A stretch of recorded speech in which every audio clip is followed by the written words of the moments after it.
દેજો ને ધોનાની અંદર તો શું નાખીને આ લોકો પગવે છે ને કે આપણે ધોના નાખીએ ને શાકમાં તો એ બિલકુલ હોળાતા નહીં, ખબર જ નહીં પડતી કે ધોના નાખ્યા છે કે નહીં નાખ્યા, ખાલી લીલું દેખાય પણ ધોનાનો સ્વાદ બિલકુલ નહીં આવતો। જય માતાજી મિત્રો, આજના નવા વિડીયોમાં તમારું સ્વાગત છે। તો આજનો વિષય આપણો છે કે ધોના। તો ધોના આપણે કેવી રીતે ઉગાડવાના એ વિશે આજે હું તમને બતાવવાની છું।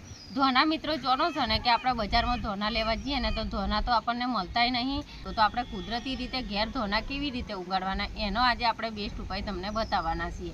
તો મિત્રો બજારમાં અમુક ટાઈમે તો આપણે ધોના લેવા જઈએ ને તો ધોના એટલા બધા મોંઘા હોય ને કે શાકભાજીવાળા આવતા પણ નહીં, અને આપણે લાવીએ ને જ્યારે આપણને એવું લાગે કે આજે ધોના સસ્તા છે ને આપણે જ્યારે લાવીએ ને તો આપણે ઘેર લાવીને રાત્રે તમે મૂકો ને સવારમાં તો બધા જ ધોના એહરી જતા હોય, જેમ કે એ અંદર શું નાખ્યું હોય ને એ આપણને ખબર ના હોય ને આપણે કુદરતી રીતે ધોના જે ઊંઘ્યા હોય ને એનો સ્વાદ તો આપણે ધોના જે શાકમાં નાખીએ ને તો એ ત્રીજા ઘેર એને સ્મેલ જાય, એટલા સુગંધીવાળા ધોના હોય। તો આવા ધોના આપણે ઘેર કેવી રીતે ઉગાડવાના એનો બેસ્ટ ઉપાય તમને બતાડું છું। તો તમારે શું કરવાનું છે, સૌથી પહેલાં તો આપણે ધોના લઈ લે। તો આ ધોના ઉગાડવાની પ્રોસેસ આપણે ચાલુ કરીએ ને ત્યાં સુધી તમારું નામ ને તમારા ગામનું નામ લખી દેજો, જેથી કરીને આવતા વિડીયોની અંદર તમારું નામ અમે લઈ શકીએ। તો મિત્રો આપણે ચાલુ કરીએ કે આપણે જે છોનિયું ખાતર છે ને એ આપણે લઈ લીધું છે અને થોડી આપણે લઈ લીધી છે માટી। તો આ બંનેને આપણે મસ્ત એવું મિક્સ કરી દેવાનું છે। તો જુઓ આવી રીતે આપણે આ છોનિયું ખાતર પણ લઈ લીધું છે અને થોડી આપણે ગોરમટી માટી લઈ લીધી છે। તો જુઓ આવી રીતે આપણે કોરી માટી પણ નાખવાની છે અંદર। તો આવી રીતે જુઓ કોરી માટી અને છોનિયું ખાતર બંને એક મિક્સ કરી દેવાનું છે અને હરખા ભાગનું રાખવાનું છે। જેટલું તમે છોનિયું ખાતર લીધું છે ને એટલી જ અંદર તમારે માટી નાખવાની। તો જુઓ આવી રીતે આપણે આ બધું મિક્સ કરી દેવાનું છે અને ફરી તમારે આવી ટોપલી લઈ લેવાની છે જુઓ, જેથી કરીને ધોના મસ્ત એવા આપણે ઊંઘી જાય। તો જુઓ આવી ટોપલી આપણે લઈ લેવાની છે, એની અંદર આપણે આ જે છોનિયું ખાતર અને માટી છે ને એ બંનેને આપણે ભરી દેવાનું છે।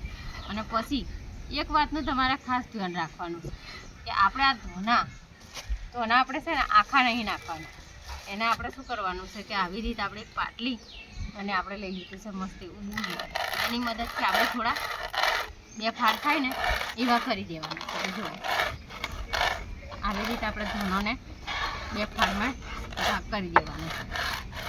તો જો મસ્ત મજાના આપણા ધોના છે ને બે ફાળ થઈ ગઈ છે। આવું આ તમે આવી રીતે મસળી નાખશો ને તો ધોના તમારા વહેલી તકે થઈ જશે। તો જો આપણે મસ્ત એવા ધોના ફાડી નાખ્યા છે। હવે આપણે છે ને આ ટોપલીની અંદર આ નાખી દઈશું।